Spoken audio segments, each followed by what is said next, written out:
Welcome to The Explainer. Today, we're diving into one of humanity's oldest, most widespread, and, let's be honest, most mysterious systems for understanding the world: shamanism. To really get what this is all about, we're going to start with a puzzle, a real head-scratcher from the heart of the Amazon rainforest that has had modern scientists stumped for a long, long time. And look, this isn't just some theoretical question. It's about a very specific and very powerful brew called ayahuasca, which has been part of Amazonian shamanism for centuries. Okay, so get this. To make ayahuasca, you have to combine the leaves from one very specific plant with the vine of a totally different one. On their own, they do absolutely nothing, but when you put them together, you get a potent hallucinogen. Just think about that for a second. In a rainforest with 80,000 different plants, the odds of discovering this exact recipe by pure chance are, well, they're astronomical. So how on earth did they know? To get to the bottom of this botanical mystery, we have to explore a completely different way of thinking. So here's our roadmap. We'll start with that primordial pharmacy, then dive into what makes shamanism the first way of knowing. We'll take a little journey into consciousness, hear the incredible story of Maria Sabina, trace these echoes from deep in our history, and then finally, we'll ask what this ancient knowledge could possibly mean for our world today. The answer to that ayahuasca puzzle, it doesn't lie in chemistry. It lies in consciousness. It's found in a totally different way of understanding what knowledge even is, a practice we call shamanism. At its heart, shamanism is really a kind of technology. Yeah, a technology. It's a set of repeatable techniques that you can use to change your state of mind, all to access information that you just can't get to in your normal, everyday headspace. This isn't just about belief, it's a practical method for investigation. And that makes shamanism way more than just a bunch of rituals. It's an entire epistemology, a distinct way of knowing. It's as different from modern science as science is from, say, medieval philosophy. It answers that fundamental question, how do we know stuff, in a radically different way? So if shamanism is a way of knowing, how does it actually work? I mean, what does it feel like to see the world from that perspective? So instead of seeing a world made up of separate objects, trees, rocks, animals, the shamanic worldview sees a massive, interconnected web of information.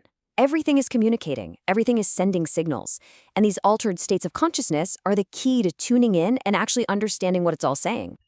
Research suggests that when you enter these states, it often follows a pretty predictable pattern, a three-stage process. It usually starts with seeing these geometric patterns, things that are basically wired into our own nervous system. Then, the mind starts working to make sense of these patterns, giving them meaning. And finally, those forms merge into these vivid, interactive visions, whole landscapes and beings that you can actually communicate with. To make all this a little less abstract, let's talk about a real person. Let's look at the life of one of the most famous shamanic practitioners of the 20th century, a Mazatec woman from Oaxaca, Mexico. This right here is a piece of one of Maria Sabina's sacred chants.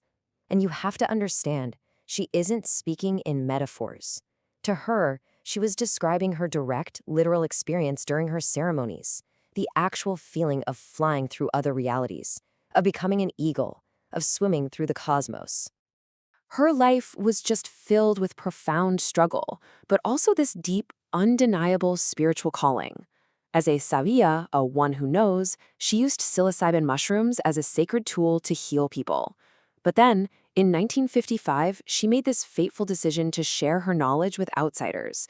And that choice, tragically, brought devastating consequences for her and her family. See, for her, the mushrooms weren't a drug. They were a sacred doorway. She called them the sacred children. During her ceremonies, she believed that spirits would literally come to her and give her direct information, what was wrong with a person and how to fix it. She saw herself as an investigator, just one who used a different kind of tool to look into the insides of things. Now, this way of knowing, it's not some recent invention. It is deeply, deeply rooted in human history. We're talking about something that stretches way back into prehistory, and it might even be tied to how we evolved as a species. You can actually see this evolution of spiritual roles right here. In the earliest hunter-gatherer groups, the shaman was sort of the all-in-one practitioner, healer, seer, storyteller, you name it. But as societies got bigger and more complex, that original role started to splinter into all these specialized functions, like the priest who relies on scripture, or the medium who channels spirits. The practice itself is just ancient. I mean, some scholars trace it back 30,000 years, maybe even more. And they suggest that those incredible paintings in caves like Lascaux, maybe they aren't just pictures of animals. Maybe they're records of visions, an attempt to capture a journey into another world. Now, the source material here suggests this isn't just a cultural thing. It might actually be biological. Humans could have a built-in capacity for these experiences, what some researchers call neurognostic potentials. Think about it like this. Traits like a really vivid imagination, or the ability to link totally different kinds of ideas, what's called cognitive fluidity. These things might have given our species a huge evolutionary advantage. Our ability to create symbols, to tell myths, to practice shamanism, that might be part of what helped us thrive when other early humans didn't. So, what does this all mean for us, right here, right now? Why should this ancient way of knowing matter in our modern data-driven world? This really lays out the fundamental difference. Modern science tries to create better and better representations of reality. Maps, models, charts, data. We stand outside the world to study it. The shamanic approach, though, is all about direct, unmediated participation in reality. It doesn't want a map of the river, it wants to become the river. And this brings us full circle, right back to our original mystery. How did the Amazonian shamans figure out the secret of ayahuasca? When you ask them, they don't talk about centuries of trial and error.